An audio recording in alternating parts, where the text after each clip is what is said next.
किसी बिंदु आवेश के कारण वैद्युत विभव, ठीक है ना।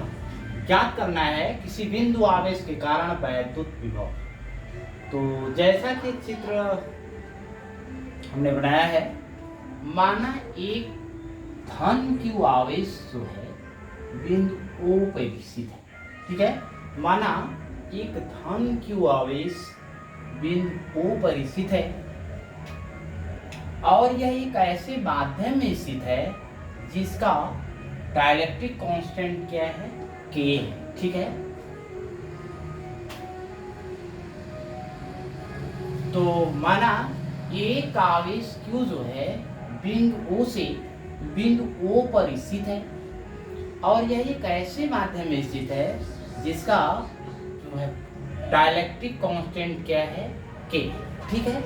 बिंदु O से स्मॉल r दूरी पर एक बिंदु P है जिस पर वैद्युत विभव क्या करना है, ज्ञात करना है, ठीक है ना। तो फिर से एक बार, माना एक धन q आवेश बिंदु O पर स्थित है, ठीक है, और यह एक ऐसे माध्यम में स्थित है जिसका डाइलेक्ट्रिक कांस्टेंट क्या है, K है। बिंदु O से स्मॉल r दूरी पर एक बिंदु P है जिस पर वैद्युत विभव ज्ञात करना है, ठीक है। मान लीजिए, माना बिंदु O से स्मॉल x दूरी पर एक बिंदु A है जिस पर यह परीक्षण आवेश Q0 स्थित है, ठीक है। माना बिंदु O से स्मॉल x दूरी पर एक बिंदु A है जिस पर परीक्षण आवेश Q0 क्या है, स्थित है। तो इसका मतलब जब यह परीक्षण आवेश Q0 बिंदु A पर स्थित होगा तो धन Q आवेश क्या करेगा, इस पर आरोपित जो है बल, अर्थात जब धन Q आवेश बिंदु A पर स्थित होगा तो धन Q आवेश इस पर क्या करेगा, बल लगाएगा, ठीक है ना। अतः धन Q आवेश के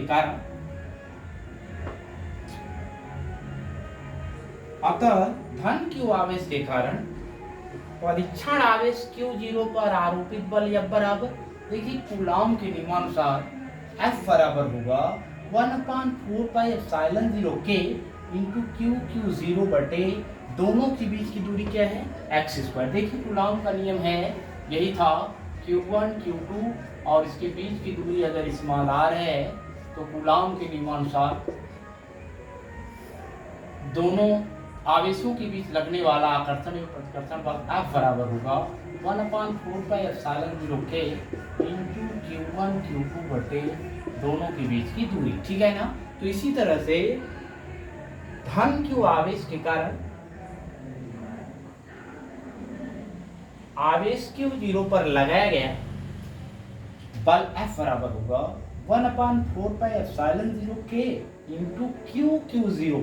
Q1 की जगह क्या होगा, Q होगा, Q2 की जगह क्या होगा, Q0 होगा, बटे बीच की दूरी क्या है, x², ठीक है ना। तो इस तरह से एक बार फिर देखते हैं। माना देखिए, माना एक आवेश क्या है, Q है जो बिंदु O पर स्थित है और यह एक ऐसे माध्यम में स्थित है जिसका जो है परावैद्युतांक क्या है, K। फिर से देखिएगा, माना एक आवेश Q है जो बिंदु O पर स्थित है, कहाँ स्थित है, जो बिंदु O पर स्थित है और यह ऐसे माध्यम में स्थित है जिसका डाइलेक्ट्रिक कांस्टेंट क्या है, K है, ठीक है। बिंदु O से स्मॉल r दूरी पर एक बिंदु P है जिस पर वैद्युत विभव क्या करना है, ज्ञात करना है, ठीक है ना। बिंदु O से स्मॉल x दूरी पर एक बिंदु A है जिस पर परीक्षण आवेश Q0 स्थित है, ठीक है ना।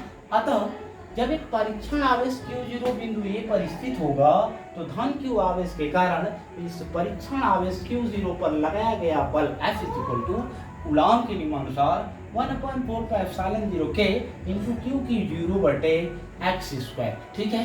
अब आगे देखिए, इसका मतलब यह है कि जब इस परीक्षण आवेश को बिंदु A से बिंदु B तक ले आएंगे तो यह जो आरोपित बल होगा इसके द्वारा क्या करना पड़ेगा, इसके द्वारा जो है इसके द्वारा क्या करना पड़ेगा, इसके द्वारा जो है कार्य किया जाएगा, ठीक है ना। अतः लिखेंगे अतः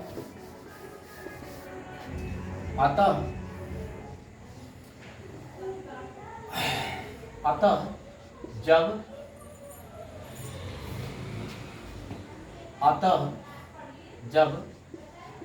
जब परीक्षण आवेश ठीक है, जब परीक्षण आवेश Q0 को, ठीक है, Q0 को बिंदु A से बिंदु B पर लाया जाएगा, ठीक है, बिंदु A से, ठीक है, बिंदु A से बिंदु B तक, बिंदु A से बिंदु B तक लाया जाता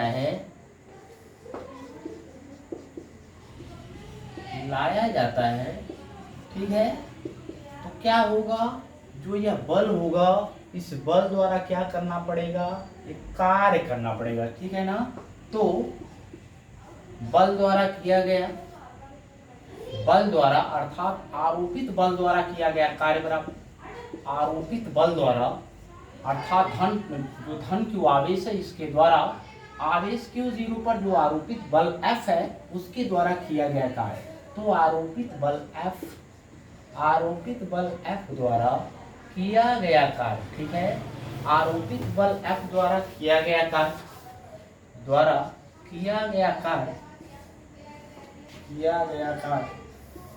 क्या होगा, देखिए कार्य W बराबर होता है, क्या होता है, बल गुणे विस्थापन, ठीक है।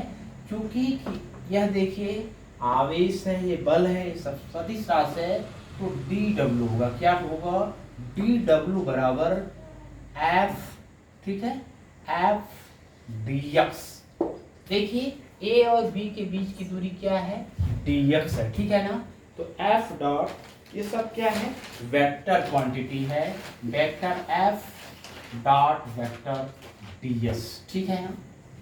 फिर से देखिएगा, जब ये परीक्षण आवेश Q0 को बिंदु A से बिंदु B तक लाया जाता है, तो आरोपित बल द्वारा क्या किया जाएगा, एक कार्य किया जाएगा ना। वह कार्य क्या है, मान लीजिए dW, क्या है, dW बराबर कार्य बराबर होता है बल गुणे विस्थापन, ठीक है ना। तो देखिए यह बल क्या है, यह भी सदिश राशि है, अर्थात vector F dot vector ds, ठीक है, दोनों के बीच की दूरी। देखिए F डॉट ds बराबर होता है FD cos theta, FD cos theta, FD cos theta means क्या होगा, F माने जो यह वेक्टर F है ना, बल F है, वेक्टर क्वांटिटी जो बल F है, इसका जो है परिमाण F इंटू dx, इसका परिमाण dx इंटू कह रहा है कि cos थीटा, तो लिखेंगे cos थीटा। थीटा क्या है, बल और विस्थापन के बीच का कोण है, लिख लेंगे जहां थीटा बराबर बल F और विस्थापन के बीच का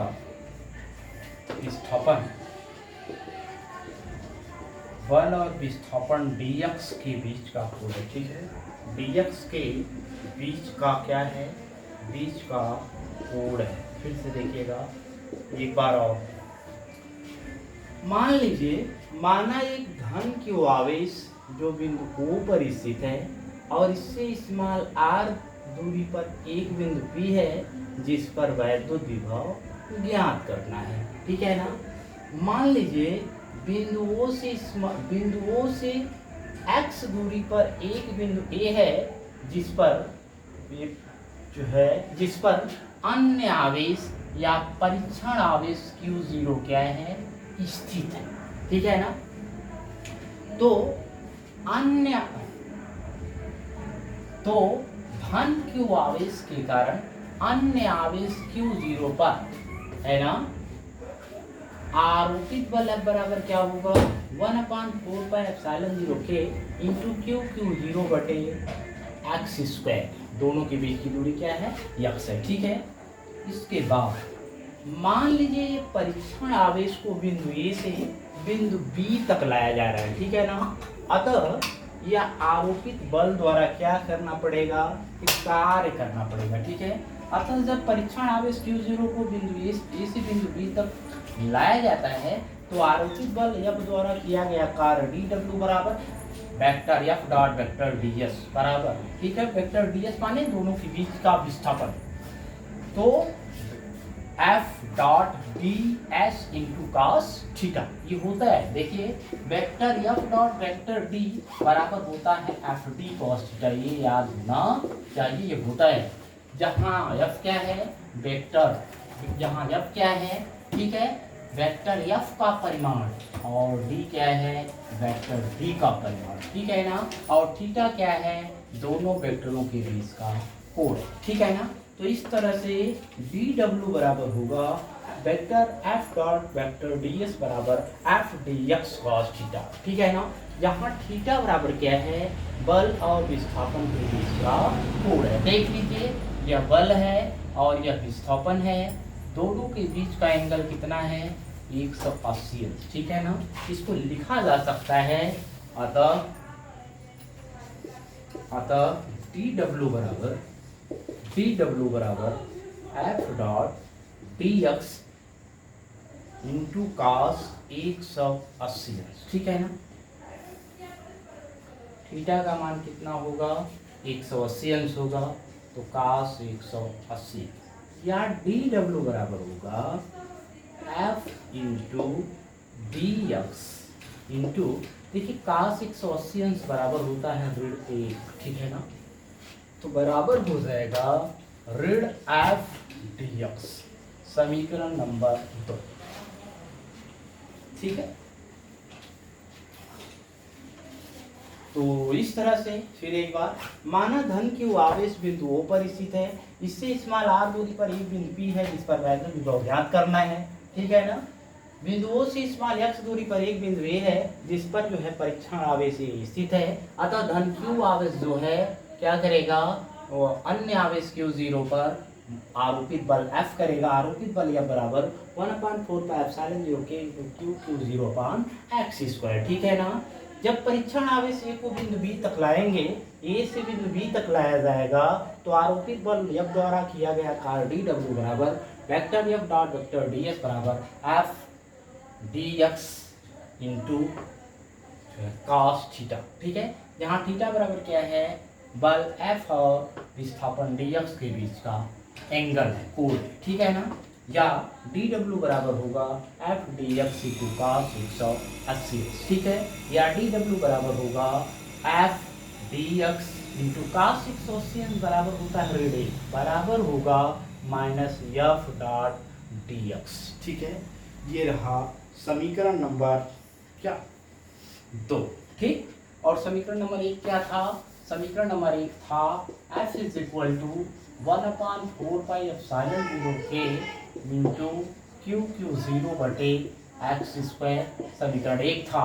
अर्थात धन Q आवेश द्वारा इस परीक्षण आवेश Q0 पर आरोपित बल F बराबर 1/4πε0 K इंटू Q0 बटे x², ठीक है ना। तो लिखेंगे अतः समीकरण 1 और 2 से, ठीक है, समीकरण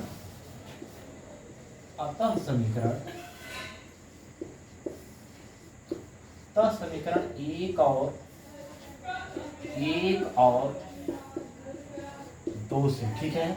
1 और 2 से क्या होगा dW बराबर होगा, ठीक है। देखिए F का मान रख दीजिए, ठीक। तो ऋण F का मान क्या है 1/4πε0 K इंटू Q0 बटे x², समीकरण नंबर क्या हो गया 3 हो गया, ठीक है। मान लीजिए, ठीक है, मान लीजिए जो परीक्षण आवेश Q0 है इसको अनंत से कहाँ लाया जा रहा है बिंदु P पर लाया जा रहा है, ठीक है ना। जब बिंदु P पर लाया जाएगा तो किया गया कार्य क्या होगा, ठीक है। लिखेंगे जब परीक्षण आवेश जब परीक्षण आवेश Q0 को, ठीक है, अनंत से बिंदु P पर लाया जाएगा, ठीक है, कहाँ लाया जाएगा, बिंदु P पर लाया जाएगा, तो किया गया कार्य बराबर क्या होगा, तो जब परीक्षण आवेश Q0 को अनंत से बिंदु P पर लाया जाएगा, अनंत से, कहाँ से, अनंत से बिंदु P पर लाया जाएगा, तो क्या करना पड़ेगा, बिंदु P पर लाया जाएगा तो क्या करना पड़ेगा, कार्य करना पड़ेगा, है ना। तो अतः परीक्षण आवेश Q0, जब परीक्षण आवेश Q0 को, ठीक है ना, अनंत से बिंदु P पर लाया जाएगा, ठीक है, लाया जाएगा, तो क्या होगा, तो किया गया कार्य बराबर क्या होगा, तो किया गया कार्य इंटीग्रेशन ऑफ अर्थ, ठीक है, किया गया कार्य W बराबर होगा इंटीग्रेशन ऑफ, देखिए इसकी लोअर लिमिट क्या है, इंफिनिटी से आ रहा है, माने लोअर लिमिट 0, इंटीग्रेशन समाकलन, इंटीग्रेशन इंफिनिटी टू R, ठीक है, कहाँ से आ रहा है, अनंत से आ रहा है, कहाँ तक आ रहा है, P पे आ रहा है, अर्थात इसकी लोअर लिमिट क्या है, अनंत है, इसकी अपर लिमिट क्या है, स्मॉल r है, ठीक है ना। तो integration of infinity to R 1/4 pi epsilon 0 k into Q0 बटे x², ठीक है ना। आगे हल करेंगे, अब इस चित्र का कोई मतलब नहीं, देखिए आगे हल करते हैं। तो अतः परीक्षण आवेश Q0 को अनंत से बिंदु B तक लाने में, बिंदु P तक लाने में किया गया कार्य W बराबर होगा क्या, 1/4 पाई एप्सिलॉन 0 k क्या है, नियतांक है, बाहर आ जाएगा, ठीक है ना, इंटू Q0 ये भी क्या है, नियतांक, इंटू dx यहाँ पे है ना, dx उसमें था, ठीक है, 1/4 pi epsilon 0 k into Q0 भी क्या हो जाएगा, बाहर हो जाएगा, ठीक है, ये क्या है, नियतांक है, इंटीग्रेशन ऑफ, इसको यहाँ लिख लीजिए Q0, ठीक है, बटे 4 pi epsilon 0 k integration of infinity to R, ठीक है, अनंत से स्मॉल r, ठीक है ना, integration of infinity to R 1 क्या है, x² dx, ठीक है ना। इसको हल करिएगा, W बराबर होगा Q0 बटे 4 पाई एप्सिलॉन 0 k, ठीक है, पोस्ट में कैपिटल के है ना, कैपिटल के क्या होगा, देखिए इंटीग्रेशन आप जानते हैं x के पावर n dx बराबर होता है x के पावर n + 1/n + 1, ठीक है। तो इसी तरह से इंटीग्रेशन ऑफ, इसको लिखा जा सकता है integration of infinity to R 1/x² माने x के पावर -2 dx, ठीक है ना। तो जब इस फार्मूले पे हम सेट करेंगे तो क्या आएगा, इंटीग्रेशन ऑफ x के पावर -2, ठीक है ना, dx बराबर होगा क्या, x के पावर -2 धन 1 बटे -2 धन 1 बराबर x के पावर -1 बटे -1, ठीक है। इसको हल करेंगे और आगे तक तो क्या आएगा, -1 बटे x, ठीक है, x पावर -1 नीचे आएगा, 1 बटे x होगा, यहाँ ऋण है, ये ऋण होगा, इस तरह से हल करेंगे तो आ जाएगा क्या, W बराबर Q0 बटे 4 पाई एप्सिलॉन 0 k, ठीक है, 4 pi epsilon 0 k in bracket क्या होगा, 1 बटे x इन्फिनिटी टू R, ठीक है। तो देखिए इसको हल करेंगे तो फिर आएगा कैपिटल W बराबर Q0 बटे 4 पाई एप्सिलॉन 0 k इंटू, ये क्या है, देखिए समाकलन में होता है integration of a to b f(x), ठीक है, f(x) dx बराबर होता है, ठीक है, integration of a to b f x dx बराबर, मान लीजिए integration of f x dx, integration of f x dx बराबर है एफ एक्स dx, ठीक है ना। तो क्या होगा, integration of a to b f x dx बराबर होगा क्या, एफ एक्स है तो यहाँ लिखेंगे एफ एक्स, ठीक है, f x a to b. इसी तरह से हो गया इंटीग्रेशन ऑफ एक्स के पावर टू डी एक्स बराबर ऋण 1/x इन्फिनिटी टू आर, ठीक है। अब इसको देखिए हल करते हैं, तो एक बार क्या रखते हैं, एक बार रखते हैं एफ बी, क्या लिखते हैं, एफ बी, ठीक है। एक बार लिखते हैं इसको एफ बी ऋण एफ ए, ठीक है। एक बार हम कौन सी लिमिट रखते हैं, बी रखते हैं, एक बार एक्स का मान बी रखते हैं, ऋण एक बार एक्स का मान ए रखते हैं, अर्थात पहले लो अपर लिमिट रखते हैं एफ बी माइनस एफ ए।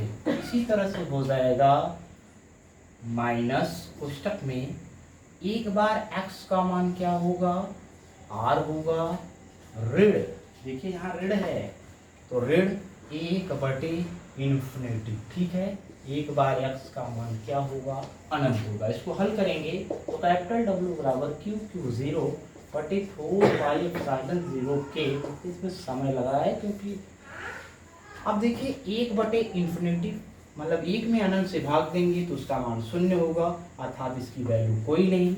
ऋण का गुणा करेंगे तो आएगा ऋण 1/r, ठीक है ना। इसको आगे हल करेंगे तो क्या आएगा,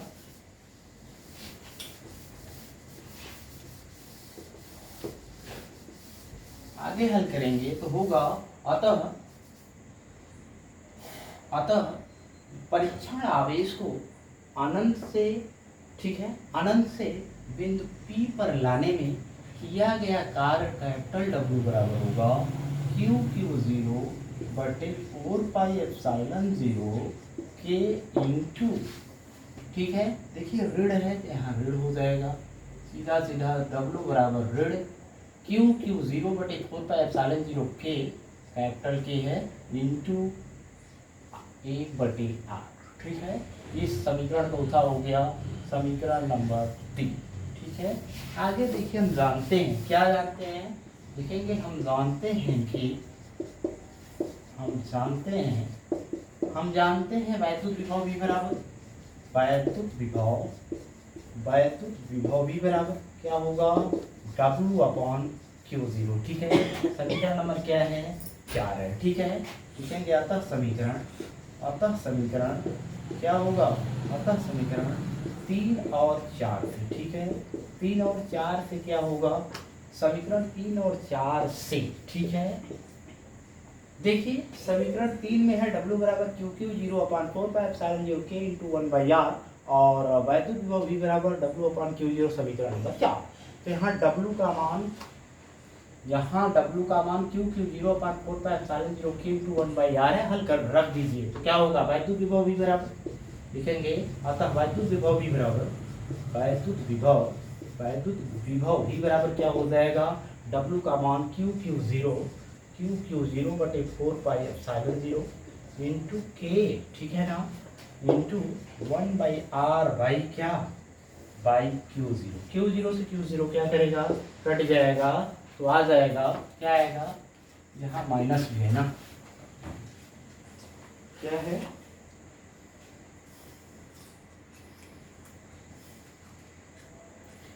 देखिए ये माइनस कर्सर में माइनस,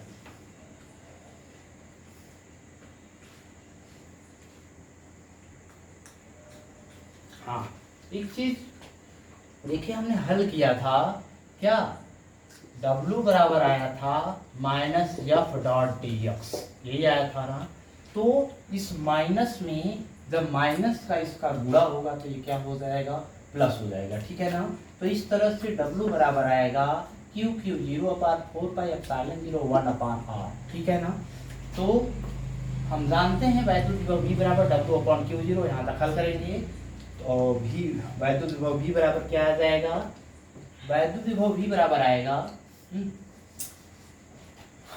वैद्युत विभव V बराबर क्या होगा, वैद्युत विभव V बराबर होगा 1/4πε0 के किसी बिंदु आवेश के कारण, ठीक है ना, किसी बिंदु आवेश के कारण वैद्युत विभव V बराबर 1/4πε0 के इंटू Q/R। ये समीकरण है, ये यही क्या है, वैद्युत किसी बिंदु आवेश के कारण वैद्युत विभव V बराबर होता है 1/4πε0 के इंटू Q/R, ठीक है ना, जहाँ ε0 क्या है, निर्वात की विद्युतशीलता है, के क्या है, माध्यम का जो है परावैद्युतांक है, ठीक है ना। फिर से एक बार, ये जगह कंफ्यूजन हुआ था, W बराबर था -F.dx, ठीक है ना, ये समीकरण था। इसके बाद F बराबर आपने निकाला था Q0 बटे क्या 4πε0 Q0/4πε0 के इंटू, ठीक है ना, इंटू क्या था, इंटू F बराबर Q0/4πε0 के इंटू, ठीक, 1/x²।